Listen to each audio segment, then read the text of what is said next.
So with that, I will ask you to please help me welcome Senator Ken Paxton.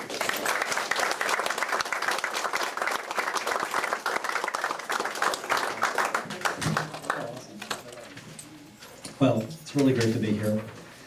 I wanted to give you a little background. By the way, I agree with everything you said about Ted Cruz, and I agree with what he said. I was fortunate. I was at 3 different events where I got to hear Ted Cruz deliver his speech, so I could probably give it to you again tonight if you want to hear it. But I absolutely agree. Now is the time to defund Obamacare. If we don't do it now, it won't happen. And so he didn't say anything more critical than that. Everything he said was great, but that was, to me, critical for where we're at right now. So I'm hoping you guys will do what he asked. I know this morning I was at the Realtor Breakfast, and he asked people to go online, and there's a certain website, I don't remember, Defund Obama Now or something like that, and send it to your friends, because that's how we're going to get the word out. We need a lot of people signing those petitions so that the people's voices get heard, and I think that is a great idea. Well, I wanted to give you a little bit of background on me, because most of you don't know me, so I thought I'd give you a little bit of background on me. I grew up really all over. My father was an Air Force pilot, so I was born in North Dakota. Why not North Dakota? Why not Minot? And from there I moved to Florida, where my dad trained for Vietnam. He was a small plane pilot, and then he went to Vietnam. We were in upstate New York while he was in Vietnam, and then we moved to North Carolina, and he began flying B-52s, and then we moved to California, and then Oklahoma. And let me just say, moving from California as a junior in high school to Oklahoma was like moving to a different country. But that's where I finished my high school, and then I moved to Texas when I was 18 to go to Baylor. I got here, I really did get here as soon as I could. So I was at Baylor for 4 years, stayed an extra year, got an MBA.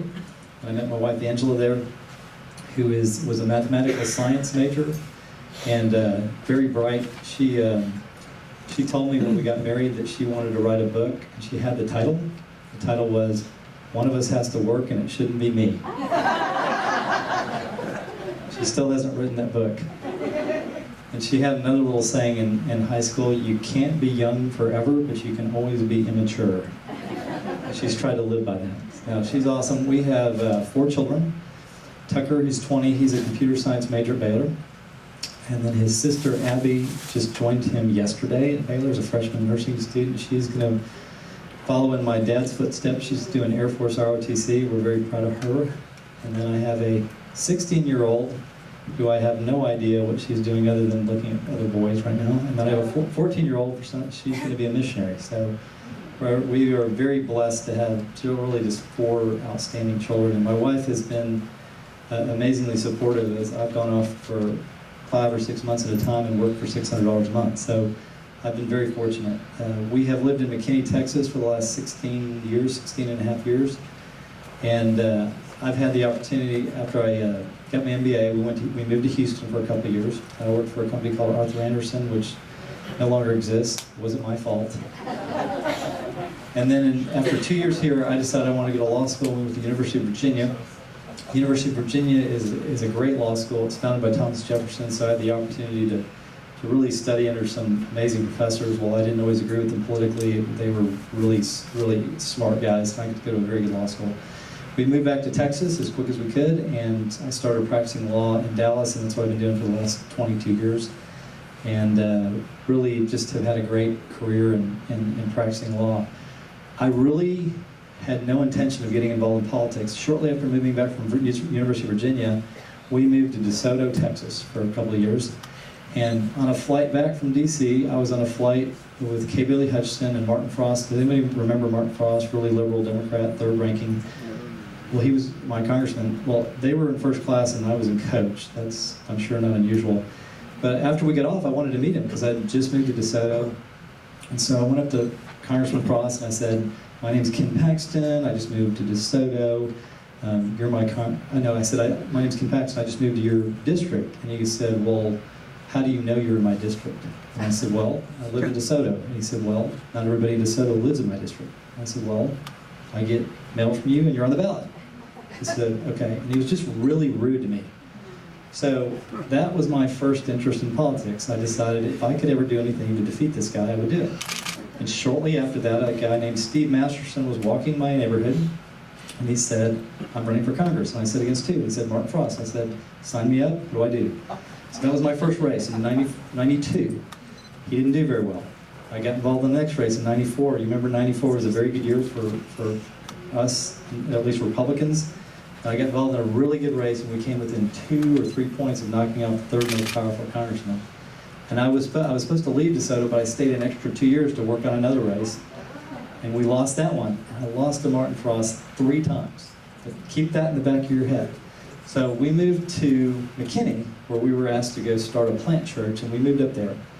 And we'd been there a few years, and one morning my wife woke up. We have a 2-year-old, a 4-year-old, a 6-year-old, an 8-year-old, and she said to me, I think you're supposed to run for office.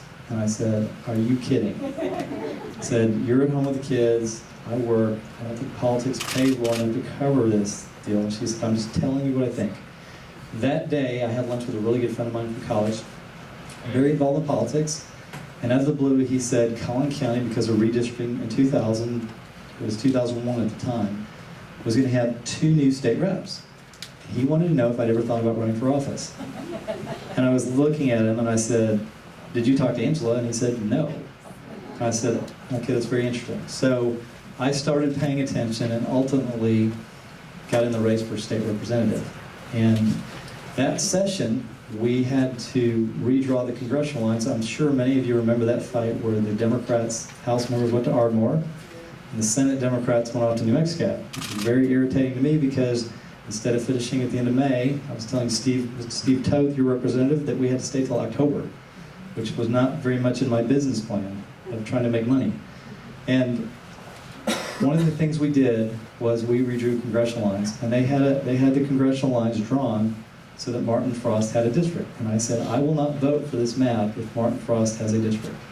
And so we ended up redrawing those lines, and they paired them with Pete Sessions, and I got to vote for the map that got rid of Martin Frost.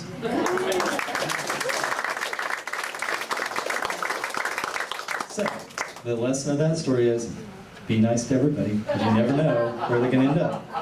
And I'm sure Martin Frost never anticipated that I would get to vote on his map. He didn't even think I could vote for him in the district. So whenever you think your work doesn't matter, just remember you never know where God's going to put you. And he put me in a place, I was one of 150 votes to change the map for Martin Frost, that he no longer got to serve in Congress. So I found tremendous satisfaction in that, and I thought it was very ironic that I had that opportunity to be a part of that. My 10 years in the House were a joy sometimes, and sometimes they were very difficult. And I had the opportunity, especially my first few years, our first session was the first time the Republicans had controlled the House since Reconstruction. And I have to say, it was a joy. I thought my first 2 years it was like everything went well. We passed a great budget. We did no tax increases.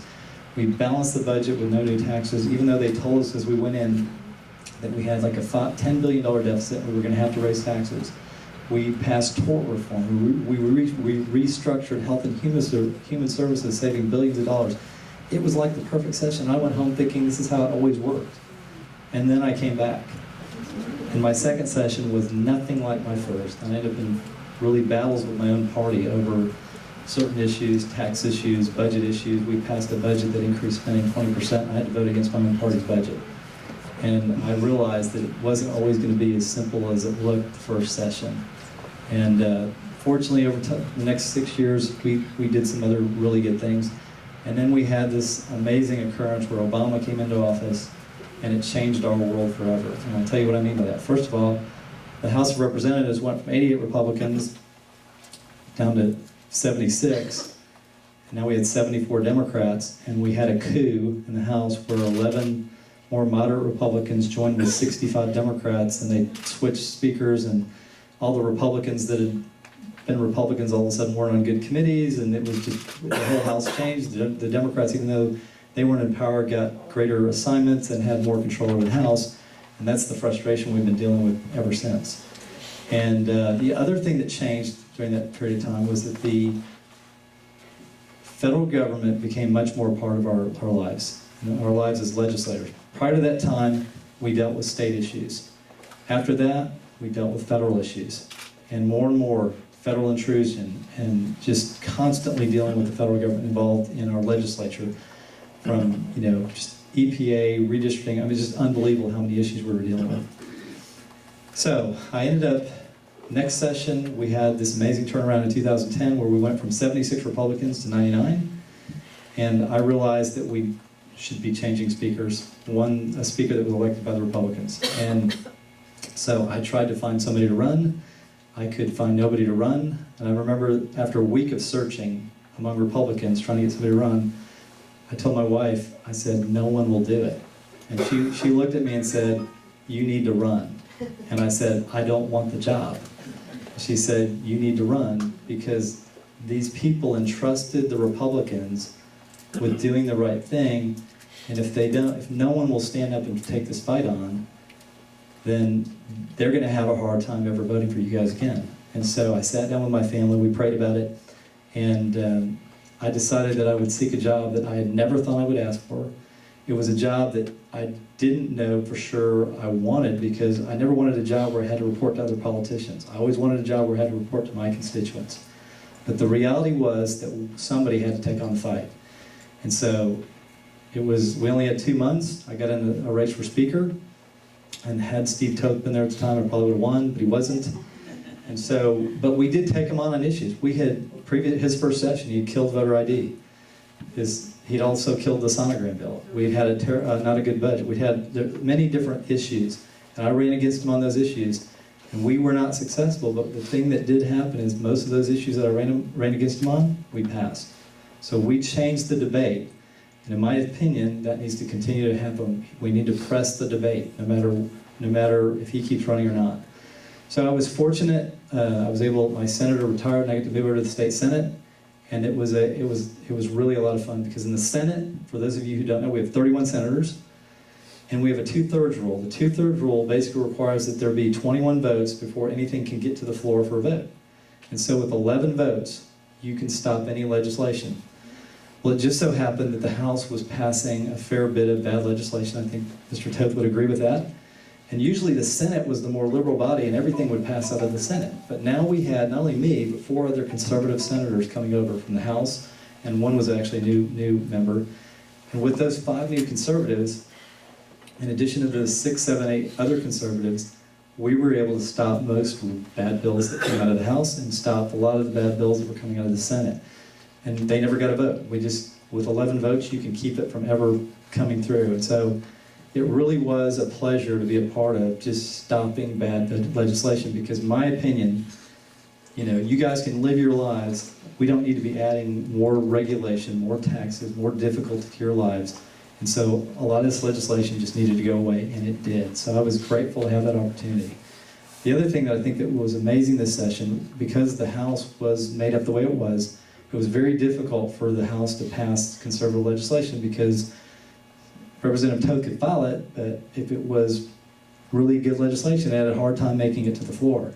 But when the governor calls a special session and puts a special call, it becomes very difficult for either house not to pass it, especially with Republican leadership. And so we had the opportunity this session to pass a pro-life bill that I thought was outstanding, and I found a great satisfaction in passing this bill that basically provided more protection for women that are seeking an abortion. Very, to me, common sense regulations, upgrading abortion clinics to what surgical centers are now, and requiring that doctors have access to hospitals that are within a reasonable distance. And in addition, protecting the unborn at 5 months. So after 5 months, you can no longer get an abortion. To me, all of that was very reasonable. And I know that Representative Toth and I both were very excited to be a part of that passage. So that ended we finished that this summer, and Steve and I spent a good 8 months in session, and we were happy to be home. Even though I'm not home, I'm still just happy to be done with that. So now we have all of this musical chairs going on statewide, with the governor deciding he's not running, and Greg Abbott running for AG, and really an amazing period in political history. When all of these guys were elected, Perry and Abbott and Dewhurst, it was all about electing a Republican, because we never had Republican statewide leaders, or not very many of them. And so we didn't necessarily worry about who it was. We were just glad to beat the Democrats. We have an opportunity this time to elect conservatives, not just to the legislature, but statewide. And that's one of the reasons I'm running. I want to be a part of that move towards conservative leadership. And the reason I think it's so important is if you look what's going on at the federal level, I talked about it, how the legislature has become more focused on federal issues. We have to have an attorney general who's willing to take that fight on. And if you look at what's going on nationally, Texas is a target. We are a target of the federal government. We are a target of Washington. And there's a couple of really common sense reasons, and I don't think a lot of people think about this. But economically, we are successful. And as a result, we are an embarrassment to the Obama administration. And the reason we're an embarrassment is if you look at their states, the states that they control, Illinois, Michigan, California, New York, we could keep on going. They aren't doing very well. The Republican states are doing well, and Texas is a shining example of that. We are the city on the hill now, as Reagan spoke. Look at Detroit. 60 years ago, fourth largest city in America, one of the most prosperous cities in the country and in the world. 60 years of one-party rule with no accountability, no shining of light, no competition, and look what has happened. That's the plan for us.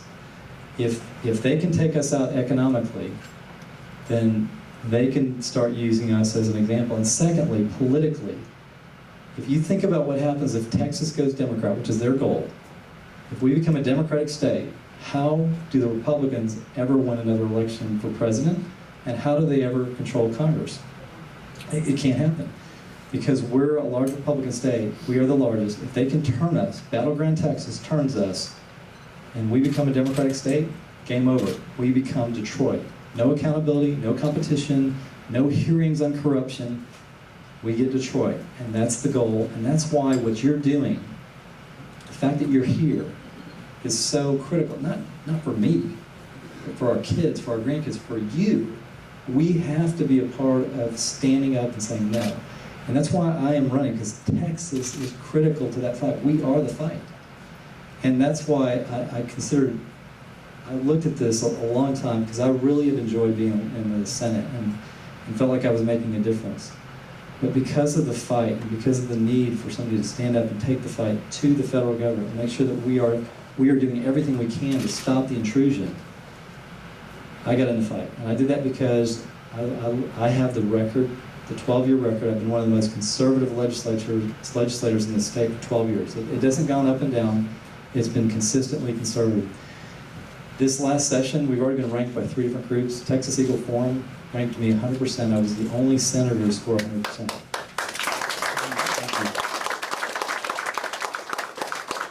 Texas Conservative Coalition ranked Dan Patrick and I the top 2 conservative senators. And then finally, Texan for Fiscal Responsibility on the fiscal side ranked me as the only senator 100%. So my record, it's not like that suddenly I did it this session. Go back and look. I am either ranked the #1 or #2 most conservative member of the House the whole time I was there. So I've been in the top rankings the entire time I've been there. So look at the record, and then also look at the confidence some of these conservative groups have put in me. And the reason they have is because they know my record. Whether it's Kathy Adams with Texas Eagle Forum, or Kelly Shackelford with Liberty Institute, or Jonathan Sines with Texas Values, or Tim Lambert with the Homeschool Coalition. The first day that I got out, I had a lot of these endorsements because they know my record. And when I'm running, when I'm voting, I look for what people's history is. I want to know, one, what they're saying, but frankly, in a campaign, rhetoric is one thing, record is another. And so I look for that record if I can get it. If it's bad, I don't vote for them. If it's good, that's what I'm looking for. I want proof. And the second thing I look for is courage. Do people have the courage to stand up and do the right thing? I remember I was speaking in front of Kelly Shackelford's group, Liberty Institute, during session one time, and a state legislator got up and he said, they were asking us, what can we pray for you for? And he said, pray that we have the wisdom to do the right thing. And I got up after him, I said, you know what? I want you to pray for wisdom. But to be honest with you, most of my fellow legislators know what the right thing to do is. I want you to pray for courage. Because that's what's really lacking in our legislature is courage. And that's what I'm telling you you should look for. And I've got, from my history of going, I've gone against my party many times, numerous times. I sat down and talked to the board today, and I told them some of the stories. I've got many war stories. I went home after my second session. I told Angela, I said, you know what? I think I've offended every level of government this session. And when I told my friends that, they said, good, you're doing a good job. So I just want to tell you, I could go do something else. I could go practice law. I have loved practicing law. I like helping people. There's a lot of other things I could do. I could spend more time with my family, but I really care about this country. I care about Texas. And to spend my time traveling around the state talking to people like you and let you know that it really matters. And I'm here because I care, and I want to be a part of making sure that this country and this state provides the same opportunities for my kids and my grandkids that is provided for me. So I would just ask for you guys to be a part of that, to spread the word for me and help me do that, because this may be our last chance. And if you aren't involved, if you don't put the effort in, if I don't put the effort in, we may not get another chance to turn this country around. And I think that's why I appreciate so much what Ted is doing, because he is also willing, you heard him, he's willing to stand up against his own party when they're wrong. He's willing to do the right thing. And that's what we need more of. So God bless you for your work, for your caring, what you do every day. I think I've got a few minutes for questions, so as long as they're really easy. If they're hard, I'm gonna defer to Steve. When exactly did Angela tell you that you needed to run for attorney general? Oh, you know, she didn't specifically say that to me, but she's been involved in this process, and we've been talking and praying about it for many months, and she felt good about going forward with this, even though it's a sacrifice for her as well. And she'll be out doing some of this stuff too, speaking. She's actually, I always told her when I ran the first time, I said, Angela, I wish we could run you. It'd be so much easier to get you elected than me. And just didn't turn out that way. Yes.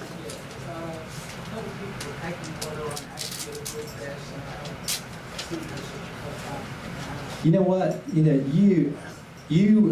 I'm being totally honest. Steve has a tough job, and I'll tell you why. Because when the more moderate liberal Republicans took over the House, the pecking order, the way things work in the House is this little group of moderate to liberal Republicans, they're the ones that get their bills most likely heard and out. If you're a Democrat, you're second in the order. And if you're a conservative Republican, you're last. And I'll give you an example. I have 5 solid conservative House members in my district from Collin County. They each were allowed 1 bill, each. Now, when I was a freshman, I passed 20 bills because the Republicans helped me. I talked to this Democrat freshman from San Antonio, Philip, what's his name? You know what I'm talking about? What's it? Cortez. He was bragging that he had passed 11 bills as a freshman Democrat. So here you have a freshman Democrat, has twice as many bills passed as my guys got out of the House. There's something wrong with that.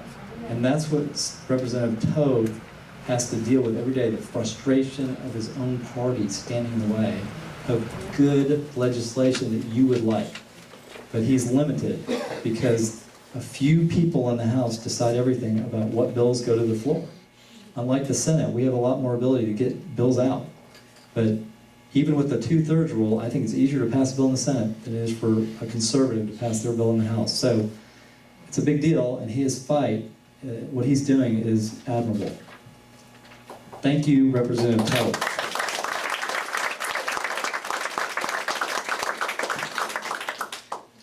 Yes, sir.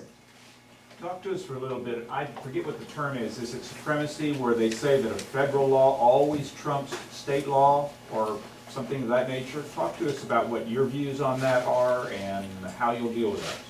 Well, let me give you my view on the Constitution and what I was taught at the University of Virginia. Anybody here ever have constitutional law? Take constitutional law class? Any lawyers in here that had to take it? Yeah. Okay, so I had this very liberal professor from Yale, and let me just kind of lay out how he presented constitutional law. He said, back in the old days, the kings, when we had kings, would look up into the stars and God would tell them what was right and wrong. We call that natural law. the idea that there is right and wrong. And then we were fortunate, we got to the Enlightenment after thousands of years of being deprived of all these good things. We got to the Enlightenment, we started developing democracies, and we realized we didn't have to have the king and queen tell us what was right and wrong. We could decide ourselves.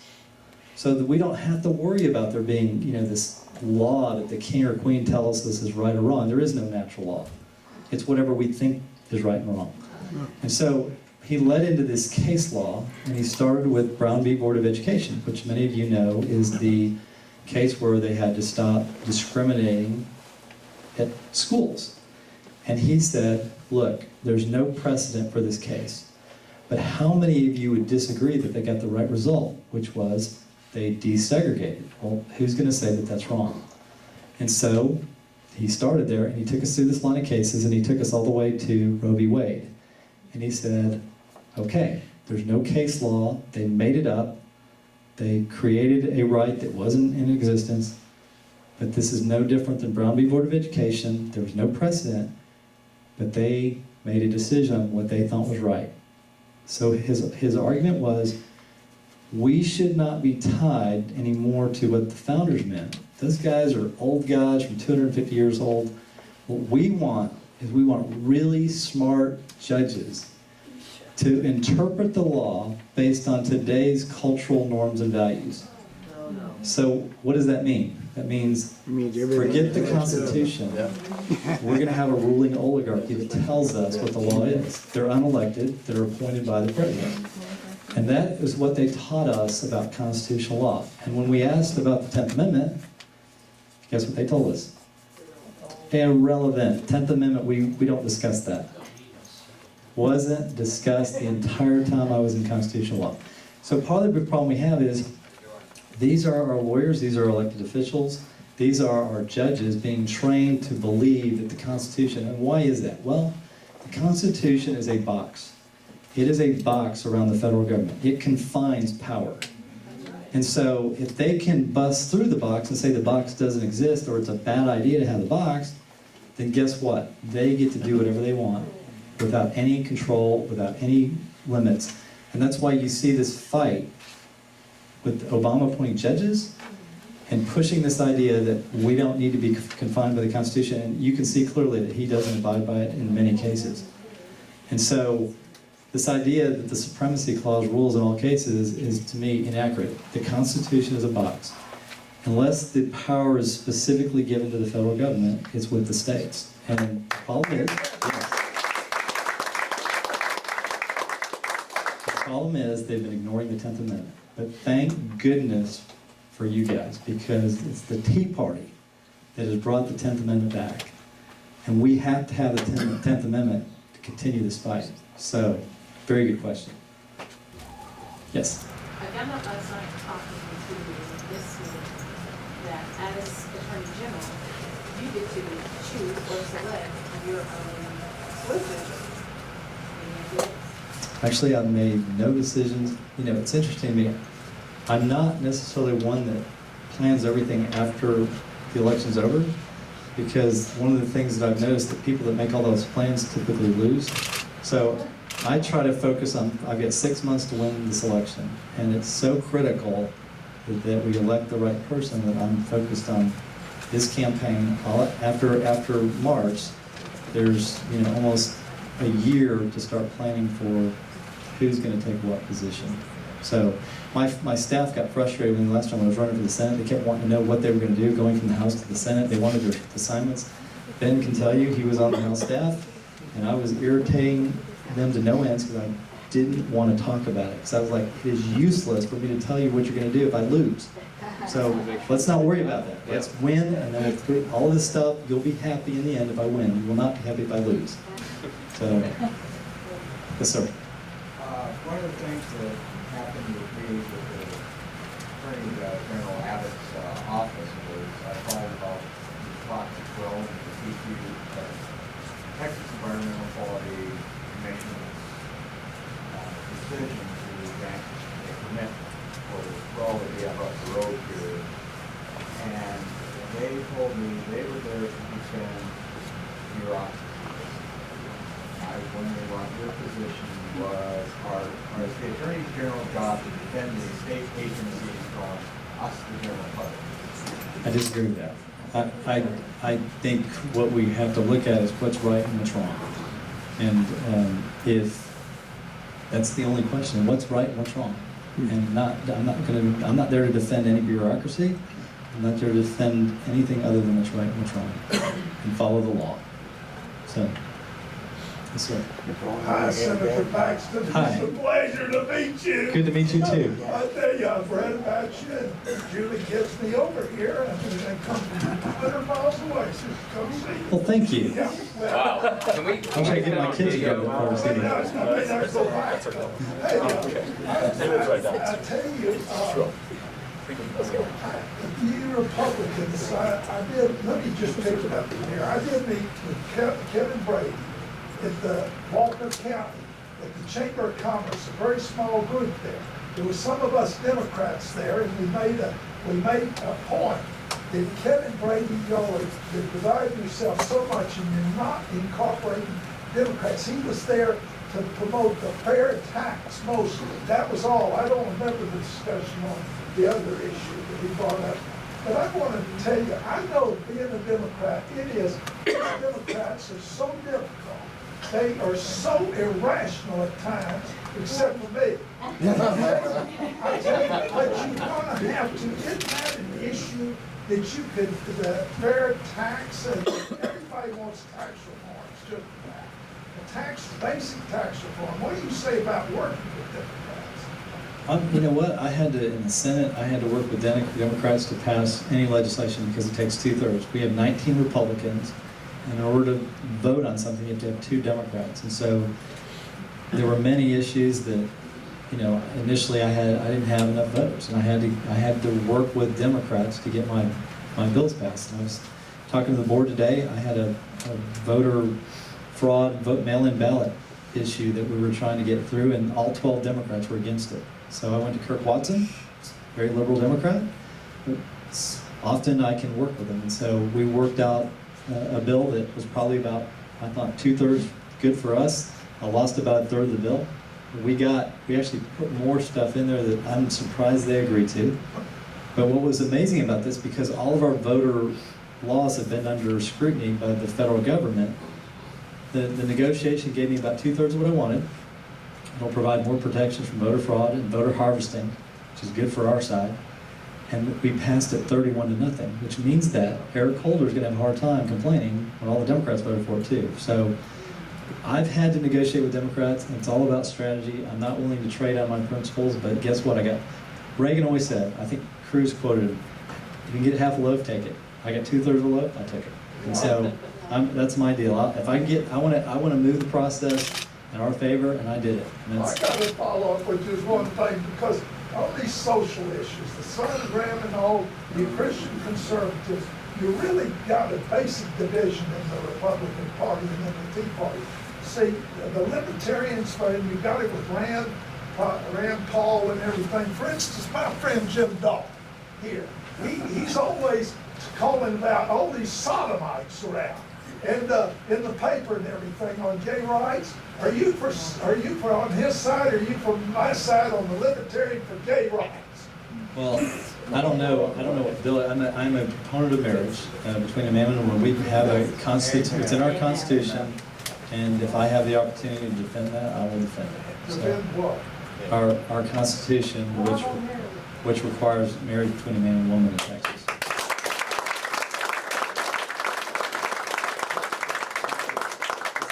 Anybody back here? Yes, you. I want to write a check to your campaign, and I need to know how to make it. Oh, that's wonderful. Ken Paxton Campaign. Ken Paxton Campaign. Thank you very much. And by the way, anybody can do that. So, yes, ma'am. We've got so many statewide positions playing for vast turnover this time. Do we have the conservatives that you would consider good, strong conservatives running? I would say in every race we have better choices, and we are improving. I feel like there are. Yeah, I'm very conservative, so I want very conservative all the way across. I think we have the potential to have close to that, if not all of that. So I'm fairly excited about the change, and I'm fairly excited about the opportunity. I think we could upgrade if the elections go the right way and people figure out who the conservatives are. So, and I think it's not that hard if you can look at the records of the people that are running, because most of them have records. So look at the record. That's what I'd encourage you to do. Look at what the best indicator of what someone's going to do in the future is what they've done in the past. What they say is rhetoric. It's record that matters. Yes? So you're running against, I guess, Branch and what is it, Slitherman? Yes, Smitherman. Okay. What is his name? Smitherman. I'm sorry. What do you bring to the table that they don't? I just go back to what I look for when I'm voting. Is I want to see what they've done, what their history is. I am the only one in this race that has a 12-year record that I would vote for. And so, look at the record and look at the experience of the opportunities that I've had to stand up and fight for the right thing. We've had a Republican majority, so often I'm not fighting with Democrats. I'm actually having a fight with my own party over what is the right direction of our party. And I'm not one to sit there and say yes, yes, yes if I don't believe in it.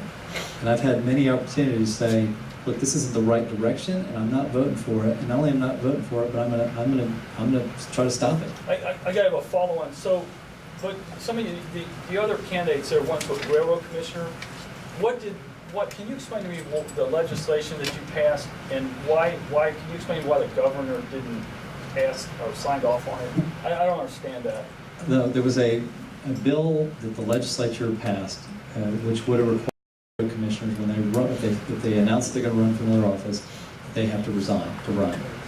And the reason that the legislature overwhelmingly passed that is what we've had this history of the railroad commissioners running for other offices. They have 6-year terms, and so they have often the ability to run for other positions and have sort of a free ride. So the legislature overwhelmingly passed it. The governor decided that wasn't good policy, and he vetoed it. So that's what the legislature did, and that's what the governor did. So what? Yes, sir. Well, you don't have to resign from the Senate to run for this office, do you? And win or lose doesn't mean you have to resign from the Senate, would it? Well, I mean, win, I'm sure. in my you case, would. I can get to run for the Senate again. My term expires, and I have to choose between running for the Senate and the Attorney General. So yes, I can't run for the Senate again. For both, oh. That's correct. Any other questions? One more. It's got to give you a really good. Well, I keep hearing the same thing. I've been going to a few meetings for a while now. I keep hearing the same thing.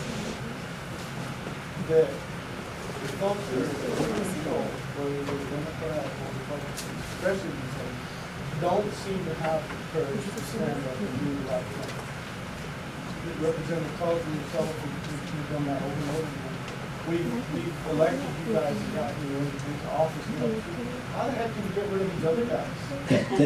That's such a good question, and that's why I'm running, because you have to be part of figuring out. That's why it's so important, not just to vote, oh, I like him because he's a nice guy. I want you to look at what they've done, because after I lost Speaker, I was convinced more than ever that I had to work to find good people to run. And so, a lot of Republicans just stay out of the primary. I went and made sure that I had 3 good new people running in Collin County. And I even recruited a guy to run against a guy that had been there for 20 years. I went over to Denton County, and I worked on 2 races over there. I went over to Tarrant County and worked on 6 races. All around me, I worked on races because I wanted people that would do the right thing. And I had a lot of Republicans that were serving around me. I couldn't work the whole state because I didn't know the whole state. 127, we need a good candidate. Okay. I did it where I knew people, because I had to recruit people I knew so that I knew I could trust them to do the right thing. And so, I was very fortunate. We elected all 3 new Collin County reps. All scored on Texas for Fiscal Responsibility over 90%. We elected 2 in Denton County. All scored over 90%. We elected 6 in Tarrant County. I think they all scored over 90%. We elected We fended off the attack on David Simpson, Brian Hughes, the speaker went after both of them, and we got Matt Schaefer elected. They're coming back after Matt Schaefer. So that was my focus. And so all I can say is, you can't be casual about the primary. That's where the elections matter for us. It's in the primary. Not every Republican is the same. There's a lot of differences, and that's why you have to really pay attention. Don't just go for somebody that sounds good. Don't just go for somebody that is nice. I want you to look at their record and try to figure out what will they do in the future, because we all need good people in office so that we don't have to deal with what Steve's dealing with. We made progress. We got Steve Tote. We made progress because we got Matt Cross. We made progress, yes. We elected the best freshman class that I have ever seen, and he was part of it. But that was work, and then we need to continue that work, because every time we elect another conservative, we put pressure on the leadership. We make it harder for them to do the wrong thing. We make it harder for them to be in power. And the same thing is true at the state level. Make sure that when you're voting for governor, make sure that when you're voting for lieutenant governor, AG, all of these positions, make sure you're voting for people that will do the right thing. Because once they're in office, they're hard to get out. I guess we have another question? I just have one Oh, more yeah. question. Actually, it was during a legal forum meeting, and we were informed at that meeting that the federal government, or issue, whatever, had denied a request for one of 18 lakes that, the reservoirs that Texas had needs really for its water. Let's assume that they're going to give us some, but if not, if that's one of the tactics they're using, what are the options the state has? I have not heard that story, but you know what? That's the type of thing that potentially the AG needs to get involved in, because that's another way for them to impede our development and our growth. Because we need water resources, we need reservoirs, we need to continue to develop our infrastructure, and one of the ways they're trying to stop us is likely doing exactly that. And that's what I'm talking about. More questions, or? Got one over here. One more? I just have a curiosity. How do you fight your own party locally like this? That is a constant battle. You are in great position. I spent 12 years, when I started in Collin County, there were no conservative Republicans. The chair of the party, the county judge, and our senator ran the county. And we had no conservative, 2 state reps, nice guys, but not conservative. All of our city councils were pretty liberal. And Jody Laubenberg and I, there were 2 new seats, and we ran. We weren't supposed to win. We didn't have the help of, honestly, the Republican infrastructure was not behind me. I did it grassroots, and I didn't have a Tea Party back then. I needed one, but I had to create my own Tea Party. I got my own friends to vote, and we surprised, and we won, and Jody won. And we also, because the county chairman was so corrupt, we beat him too. I didn't even know the guy running against him, but we made sure everybody voted against the guy just to change him out. So we won 3 races, and we came back the next time, and the county judge would never meet with Jody and me. He even went in the paper and said, "I don't meet with peon state representatives." He honestly would just criticize us for being conservative, and so we got a great opponent. For him, a former Army colonel, 26 years, West Point grad, and very conservative, and we beat him very badly. And from there, we elected all the county commissioners. We elected, we got rid of the 2 moderate state reps, and all the new seats were filled by conservatives. So we now have 5 conservatives in the House. We have a conservative state senator. We have conservative county commissioners, and we have even city councils now that are majority conservative. The city council in one of my cities was 7-0. They were always against me. And before I ran for the Senate, we had it 5-2 our way. So we just worked really hard at finding good people. It's the same thing that I'm talking about. We worked it hard. We found good people to run, and then we supported them. And I was out there risking my endorsement, knowing that when I did it, they might come after me. And you'll find a lot of Republicans that are not willing to take that risk. But my view was, look, it doesn't do any good if I'm the only one in office. I can't get anything done. I need help. And when Jody and I won, it was like having 5, because there was synergy with us working together. When we got the county judge, now it became even harder for them to beat us, and it gave us more ability to go beat them. And we just took it 2 years at a time. We picked out where we were going, 2 years at a time. It took us 12 years to clean the county. We have wonderful representation. I'm not saying we're perfect. I'm just saying it is a blessing to serve with the House members I serve with. I love it. They are good people. They vote conservative. Again, are they perfect? You're not going to find perfection. They don't exist in this world. But they are good people that I agree with 95% of the time. And it's just awesome that we were able to do that. And I think it can be done here. You have the same type of county I do. You have a very conservative Republican voting population. And if you'll just focus on winning the races you can win, and each 2-year cycle, find good conservatives to go into certain positions, and over time you'll suddenly look around and you'll see that you're in good position. I told Julie, I said, have anybody seen the Chronicles of Narnia? Okay. I can't help thinking about my county this way, but remember when as they're starting to win the battle, it had always been winter in Narnia. In my county, it had always been winter.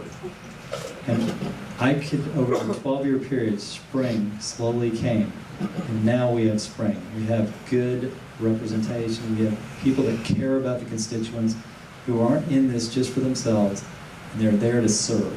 And I'm grateful that we're there, and that's why I'm grateful that you guys elected Steve Toth, because he's one of those guys. Well, thank you.